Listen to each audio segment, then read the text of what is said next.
Welcome back, you dribble dicks. Today we've got the story of what might be my most frustrating hair scramble to date. The flag waves, we don't get off to the best jump, but it's good enough that with a couple moves, we end up coming around the first turn in second place. And then as we come out, who else would it be other than Nick from Squash Photography to grab a couple stills for us? But wait, there's more. It looks like we got Squatch and Justin from Race Pictures out here just gangbanging the photo game today. Big shout out to both those guys for making it look like I grabbed the whole shot, even though I am clearly in second place right now.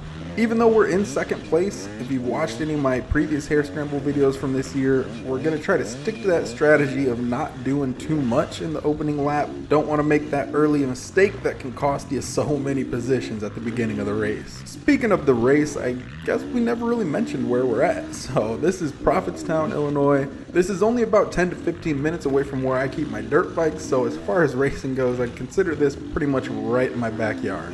As far as the track goes, I'd say it's mostly sand, maybe 30% dirt with a real hard base. Lots of holes, whoops, and tree roots mixed in there too. Also, there seems to be a few jumps in the mix as well.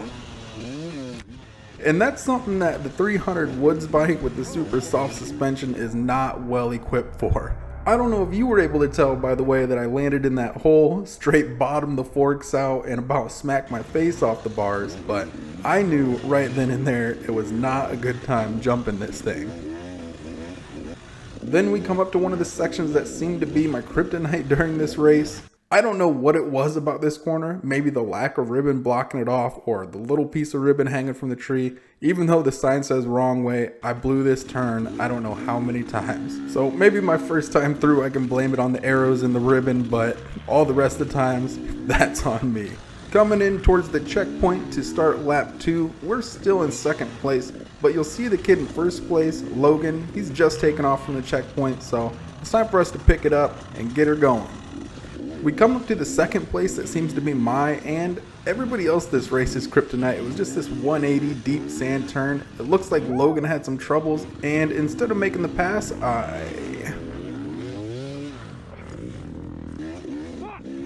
we get up and we go chasing him on into this like miniature motocross section. Would actually be really fun on a pit bike, I think. But I've done a little bit of motocross in my day. Like I said earlier though, me on this bike, nah. I just kind of slowly roll and bounce my way through. Coming into this corner, the Squatch is there, and the pictures start off with pretty good form. But then we get a reality check, which is me doing the stanky leg, followed by my elbows sagging lower than some grandma's titties. We get back to the trails, and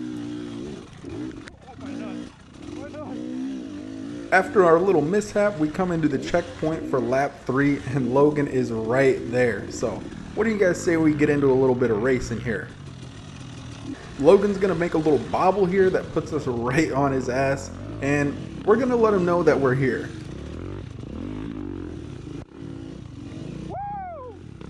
But then when we jump forward, you're also gonna hear me encouraging him and pushing him to go a little bit faster.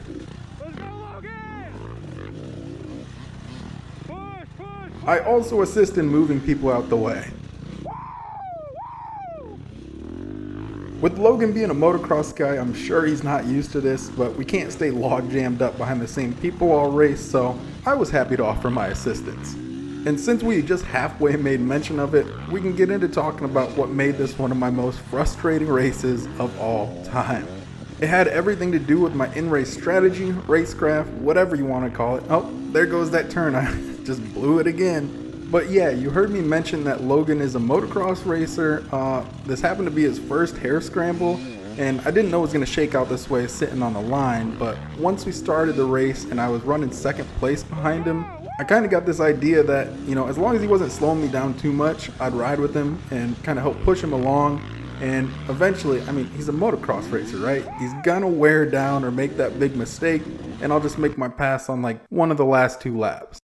Couple pretty good pictures of me about to get mad at this guy, you know, pretty much for just existing, being on the track at the same time as me, getting between me and the leader. Sorry guy.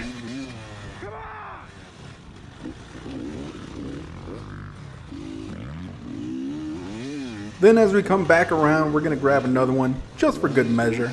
Thanks, Squatch.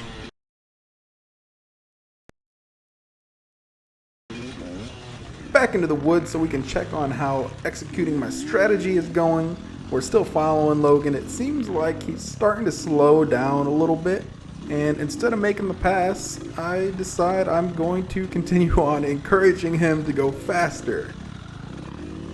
It's a bold strategy, Cotton. Let's see if it pays off for him.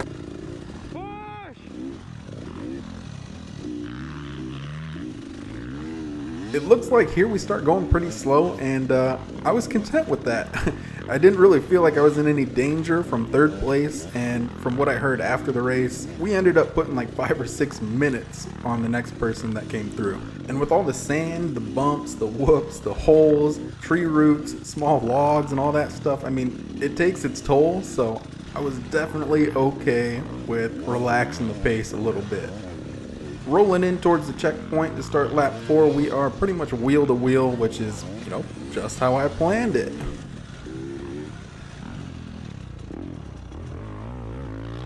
And since things are going so well, we're going to continue pushing on with this strategy.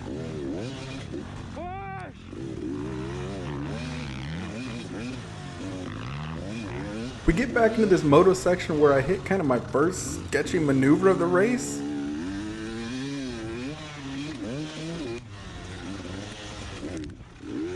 It was after this that I was like, hold up, I might be the one that's getting tired here. It was at this moment that he knew. He fucked up.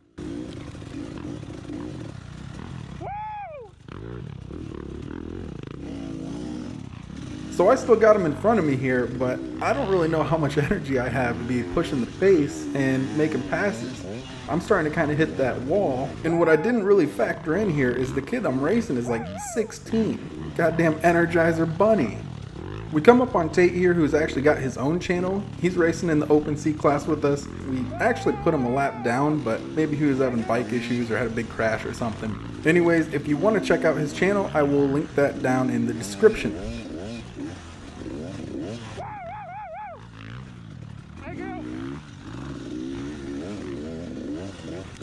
Rolling it home to the checkpoint for lap 5 or 6. Nick's going to hit us with a nice close-up here.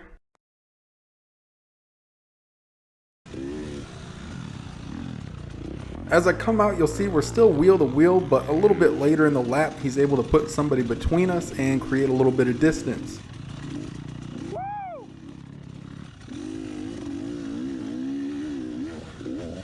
And on top of that, I'm still just generally a little bit tired, and I'm going to start compounding that with some small mistakes here and there, including,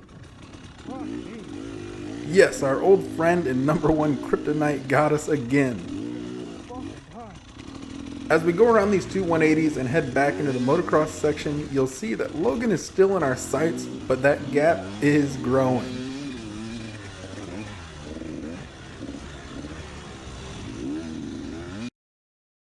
And then guys, I'm going to need some help figuring out what the hell is going on here. I noticed this looking through pictures after the race, and I'm glad I did. This kid looks so genuinely baffled and amazed, and I can't figure out why. Did I do something sketchy? Does he just genuinely love dirt bikes and is enjoying this battle? And then that reminded me of a picture from last week, and going back, it looks like the same kid. So I don't know if this is just my #1 fan or a guy that's got a bro crush on me, maybe both, but somebody tag him and let's find out.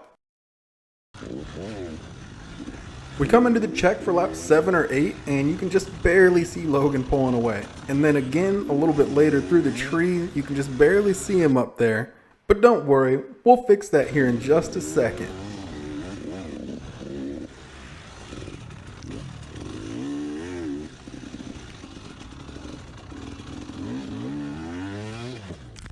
Fucking bitch!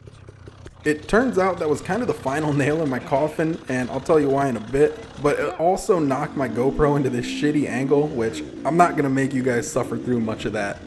We come into this checkpoint and they got the white flag out, which I did not notice at the time, completely my fault. And then what you just heard was at about the 55-minute mark of this race, I found my second wind, finally got through that wall I hit earlier, only to find out just a little bit later that since this is a different series than I normally race, we only go an hour, not an hour and a half. My GoPro freezes here, but yeah, my strategy backfired on me. I go on to finish in second place to Logan, the motocross racer, who's almost half my age.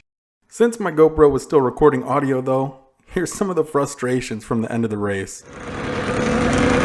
That's it? It's over? Tell Logan I said good job. Oh, fuck it. Oh my God. I was actually so mad that I stayed geared up, loaded the bike up, took it out to my property. I put in another hour or so of race-paced laps. Getting pretty tired of these second place finishes. It was pretty clear that it's my fitness holding me back, but maybe we'll get it in the next one. Until then, peace.